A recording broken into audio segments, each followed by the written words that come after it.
Ada orang yang selalu berusaha menyenangkan orang lain, tapi ujung-ujungnya malah ngerasa nggak pernah dianggap, nggak pernah ngedapetin respect. Selalu bilang iya, padahal sebenarnya pengen banget bilang enggak. Mengorbankan kebutuhan diri sendiri demi orang lain yang bahkan nggak pernah menghargai effortnya. Ini yang disebut dengan jebakan nice guy syndrome. Dan nggak sedikit orang yang mengalaminya. Atau mungkin kamu juga salah satunya. Coba tanya ke dirimu sendiri, kenapa sampai sejauh ini kamu masih di situ-situ aja? Kenapa kamu ngerasa susah banget buat berkembang? Mungkin kamu cuma nggak bisa bilang tidak atau nggak bisa nolak. Nice guy syndrome ini bukan cuma soal pria. Ini juga sering terjadi pada wanita atau siapapun yang punya kebiasaan menomorduakan diri sendiri. Orang yang terjebak dalam pola ini selalu ngerasa harus memenuhi harapan orang lain agar diterima. Mereka cenderung menghindari konflik, menyembunyikan perasaan, dan sering menahan diri daripada jujur tentang apa yang sebenarnya mereka inginkan. Akibatnya, mereka harus terus-menerus merasa terabaikan,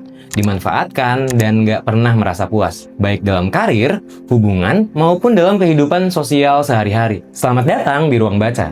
Di segmen ini, saya membuat ringkasan dari buku-buku keren yang semoga saja bisa menambah wawasan atau bisa jadi rekomendasi bacaanmu selanjutnya. Dan ini adalah ringkasan buku No More Mr. Nice Guy, karya Dr. Robert Glover. Buku ini punya solusi buat orang-orang yang sudah lelah terjebak dalam pola nice guy syndrome ini. Membahas bagaimana caranya mengambil alih kembali hidup, berani menghadapi konflik, dan mulai hidup dengan lebih jujur dan berani. Dr. Robert Glover juga membahas banyak aspek di buku ini, dari personal, hubungan, karir, sampai seksual.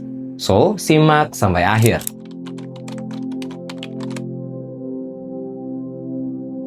Kenapa banyak orang terjebak dalam nice guy syndrome? Salah satu alasannya berakar dari childhood trauma, di mana mereka harus mengorbankan kebutuhan pribadi demi diakui atau disukai. Sayangnya, pola ini terbawa sampai dewasa. Akhirnya, merasa terjebak dalam situasi yang membuat frustasi dan kehilangan kontrol. Nice guy ini merasa nggak punya kekuatan untuk menghadapi tantangan karena dia bergantung pada self-defense mechanism yang terbentuk dari kecil. Kalau kamu salah satunya, kamu perlu overtake lagi kekuatan pribadimu. Percaya bahwa kamu punya kapasitas untuk menghadapi situasi sulit, bahkan saat kamu takut sekalipun. Ketakutan memang normal, tapi kamu nggak bisa membiarkan rasa takut itu sampai bikin kamu berhenti. Salah satu cara memulihkan powermu adalah dengan jujur tentang kebutuhan, kekurangan, dan tujuan hidupmu. Needs, vulnerabilities, dan purpose. Ekspresikan perasaan dan pendapatmu tanpa takut ditolak atau disalahpahami. Orang yang benar-benar care akan menghargai kamu apa adanya, meskipun mereka nggak selalu setuju. Dalam proses ini, kamu juga harus meredefinisi maskulinitasmu. Setiap orang punya definisi sendiri tentang apa artinya menjadi maskulin. Kamu juga harus menemukan apa arti maskulinitas untuk dirimu sendiri. Salah satu cara memperkuat maskulinitas adalah dengan membangun koneksi yang kuat dengan orang lain. Temukan mentor atau teman yang bisa membantu mengasah sisi maskulinmu, terutama kalau kamu nggak punya figur ayah yang cukup kuat.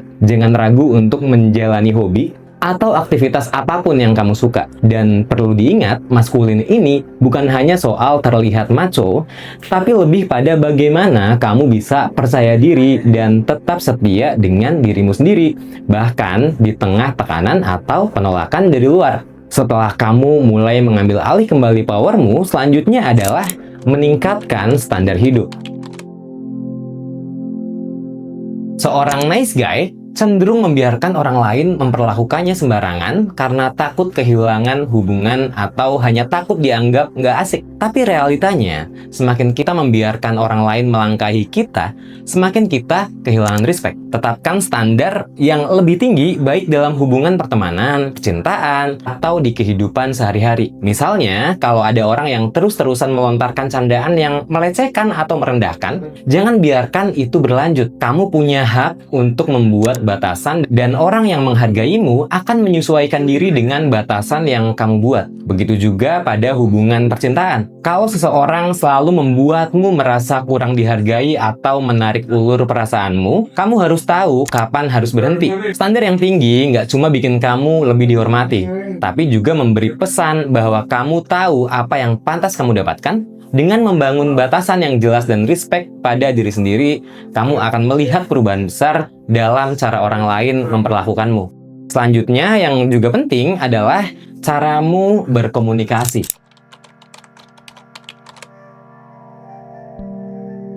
Orang dengan nice guy syndrome berbicara dengan penuh keraguan, takut membuat orang lain nggak nyaman. Akhirnya mereka hanya mengungkapkan apa yang ingin didengar orang lain, bukan yang sebenarnya mereka pikirkan. Nah, masalahnya, ini bikin kamu terlihat lemah dan nggak punya pendirian. Berbicara dengan keyakinan menunjukkan bahwa kamu sendiri percaya pada apa yang kamu sampaikan. Kamu nggak perlu teriak atau mendominasi percakapan. Cukup jaga nada suaramu, stabilkan dengan tempo yang jelas, dan pastikan kamu menyampaikan dengan percaya diri. Orang akan lebih mendengarkan ketika kamu punya pendirian yang kuat. Jangan juga menahan diri dalam mengekspresikan pendapatmu. Banyak nice guy takut untuk berbeda pendapat karena menghindari konflik. Padahal kamu nggak bisa terus menyembunyikan diri hanya untuk membuat orang lain nyaman. Ekspresikan apa yang kamu rasakan tanpa ketakutan. Ketika kamu berhenti menahan diri dan mulai bicara dengan keyakinan, orang akan lebih respect, bukan karena kamu setuju dengan mereka, tapi karena kamu sendiri percaya dengan apa yang kamu katakan.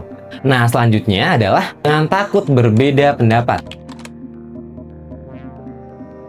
Nice guy punya kebiasaan setuju dengan pendapat orang lain hanya untuk menjaga perdamaian. Takut pada perbedaan pendapat akan menciptakan konflik atau menimbulkan ketidaknyamanan. Ini yang bikin nice guy selalu bilang iya, bahkan kalau itu bertentangan dengan apa yang dia rasakan. Padahal, selalu setuju nggak bikin kamu terlihat lebih bijak atau simpatik, malah bikin kamu terkesan nggak punya pendirian. Orang jadi cenderung melihat kamu sebagai orang yang bisa dimanipulasi atau cuma sekedar follower. Coba biasakan buat nggak selalu setuju. Nggak perlu harus tentang hal-hal besar, cukup mulai dari hal kecil dulu. Misalnya, kalau temenmu nggak suka film yang baru kamu tonton, tapi kamu suka, ungkapkan pendapatmu tanpa takut ditolak. Perbedaan pendapat itu bukan sesuatu yang buruk sama sekali. Justru ketika kamu berani mengungkapkan perspektif yang berbeda, kamu akan terlihat lebih tegas dan orang lain mulai lebih respect. Cukup nyatakan pendapatmu dengan tenang dan tegas. Nggak perlu sampai marah atau emosional. Yang penting apa?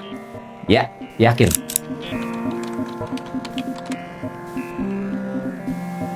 Berhenti menghitung-hitung kebaikan yang kamu lakukan.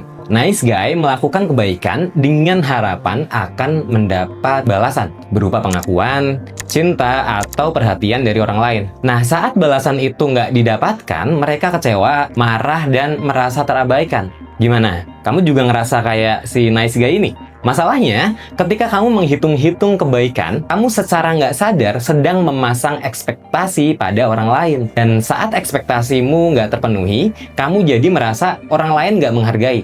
Padahal orang mungkin bahkan nggak sadar kamu melakukan sesuatu dengan harapan dibalas. Kebaikan yang sejati itu kebaikan yang dilakukan tanpa mengharapkan imbalan. Kamu harus belajar memberi tanpa pamrih. Ketika kamu berhenti menghitung-hitung kebaikan, kamu akan merasa lebih bebas dan nggak terbebani oleh rasa kecewa atau amarah yang nggak perlu. Kamu bisa menikmati momen kebaikan itu sendiri tanpa harus khawatir apakah orang lain akan memberikannya kembali. Memberi dengan tulus adalah cara yang paling sehat untuk menjaga dirimu sendiri dari rasa kecewa yang berlebihan.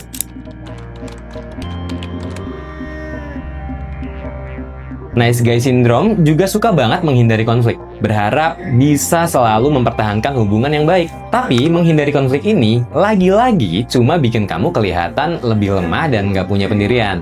Akhirnya, orang lain akan merasa bebas buat mengangkangi batasan yang kamu buat. Menghadapi konflik bukan berarti kamu harus selalu mencari masalah, tapi kamu harus berani membela diri saat orang lain melewati batasan atau ketika sesuatu nggak berjalan sesuai dengan prinsipmu. Kamu perlu paham bahwa konflik, kalau dihadapi dengan cara yang sehat, justru bisa memperkuat hubungan. Perang akan lebih menghormatimu ketika mereka tahu bahwa kamu nggak takut menyatakan perasaan dan pendapatmu. Coba bayangin kamu ada dalam situasi di mana ada orang yang terus-terusan ngeganggu atau bikin kamu nggak nyaman. Kalau kamu terus ngehindar dan nggak pernah ngelawan, mereka akan terus menginjak-injak. Tapi begitu kamu mulai berani melakukan konfrontasi, kamu akan sadar bahwa menghadapi konflik sebenarnya nggak seburuk yang kamu bayangkan. Ini malah akan bikin orang lain lebih respect.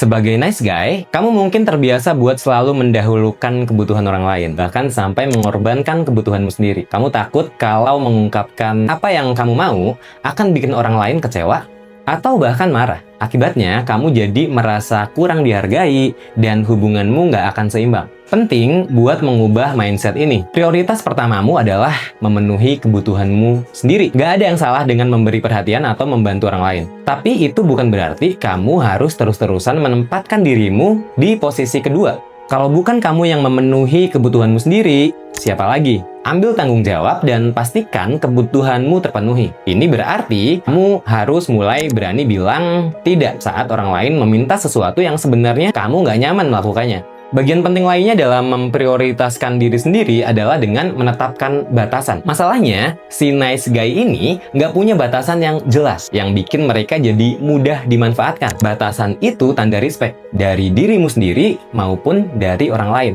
Orang yang menghormatimu akan menghargai batasanmu, sedangkan orang yang nggak respect bakal terus mendorongmu sampai kamu ngerasa kewalahan. Dengan netepin batasan yang jelas, itu berarti kamu melindungi dirimu sendiri. Kesalahan nice guy lainnya adalah selalu tertarik pada pasangan yang seolah-olah butuh diselamatkan. Kamu mungkin terobsesi buat jadi pahlawan, mencoba memperbaiki hidup pasanganmu, lagi-lagi demi mendapat pengakuan atau validasi. Tapi pola ini hanya akan bikin hubunganmu melelahkan. Memilih pasangan yang mandiri dan dewasa secara emosional adalah kunci hubungan yang sehat. Pasanganmu harus bisa mengatasi masalahnya sendiri tanpa selalu bergantung kepadamu. Ini bukan berarti kamu nggak bisa ngasih support ke dia, tapi kamu nggak boleh jadi tempat sampah buat semua masalahnya. Hubungan yang sehat adalah hubungan yang seimbang, di mana kedua belah pihak bisa tumbuh bersama tanpa ada yang merasa terlalu terbebani. Last but not least, kamu perlu punya mindset seks yang benar.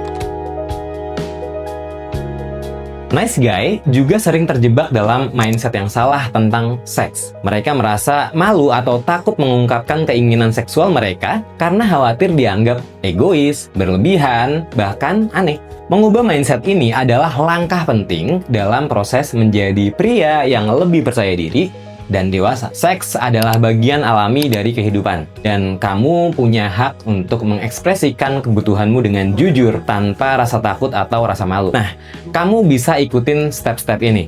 Pertama, hilangkan rasa malu dan ketakutan tentang seks. Kalau kamu punya kesulitan dalam menerima bahwa kamu berhak menikmati hubungan seksual yang sehat dan memuaskan, bisa jadi karena pengalaman masa lalu, norma sosial, atau pengaruh budaya yang ngebuat kamu ngerasa bahwa keinginan seksual itu sesuatu yang harus disembunyikan. Menurut Dr. Glover, seks yang sehat adalah bagian penting dari hubungan yang seimbang, dan kamu perlu merasa nyaman dengan itu. Kedua, atur ekspektasimu tentang seks dari segi kualitas maupun kuantitas. Banyak nice guy terlalu mengutamakan seks sebagai penentu kebahagiaan atau kesuksesan hubungan. Ini yang bikin mereka cenderung menghindari konflik hanya demi nggak kehilangan kesempatan seksual. Padahal justru penting banget buat jujur tentang bagaimana hubungan seksual yang kamu inginkan dan menghindari kompromi yang bikin kamu ngerasa nggak puas.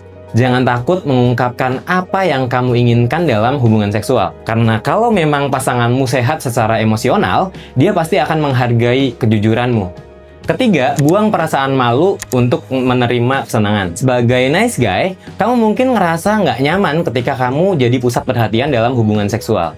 Kamu lebih fokus pada kepuasan pasangan dan cenderung merasa bersalah kalau kamu sendiri yang lebih menikmati. Menurut Dr. Glover, penting merasa nyaman untuk menerima kesenangan, bukan hanya memberi. Ini adalah bagian dari hubungan yang seimbang, di mana keduanya mendapatkan apa yang mereka butuhkan tanpa rasa bersalah. Keempat, tinggalkan pornografi. Kenapa ini penting banget? Karena kalau kamu masih terjebak dalam ketergantungan pada pornografi sebagai pengganti hubungan nyata yang sehat, kayak kecanduan bokep atau nontonin konten-konten sensual di sosmed buat jadi bahan bacol, ini sebenarnya pelarian dari masalah emosional yang lebih besar, atau bisa jadi hubungan seksualmu memang nggak memuaskan. Kita semua pasti tahu, pornografi itu cuma memperburuk masalah dan menciptakan ekspektasi yang nggak realistis soal seks. Mengurangi atau berhenti sama sekali dari kebiasaan ini akan ngebantu kamu fokus pada hubungan nyata yang lebih sehat dan intim dengan pasanganmu. Akhir, seks itu bukan alasan buat ngehindarin konflik. Kamu nggak boleh mengorbankan batasan atau kebutuhanmu cuma demi menjaga kesempatan seksual. Kalau kamu ngerasa ada yang salah dalam hubunganmu, kamu harus berani bicara, walaupun itu berarti resiko konflik.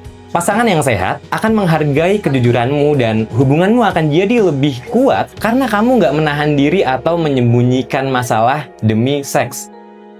Sekian ringkasan buku kali ini. Kalau kamu punya pengalaman, pandangan, atau pendapat lain, silahkan tulis di kolom komentar. Tekan tombol like kalau kamu belajar hal baru hari ini, dan share ke seluruh dunia, biar nggak cuma kamu yang dapetin manfaatnya. Saya Rizka, sampai jumpa di Ruang Baca selanjutnya.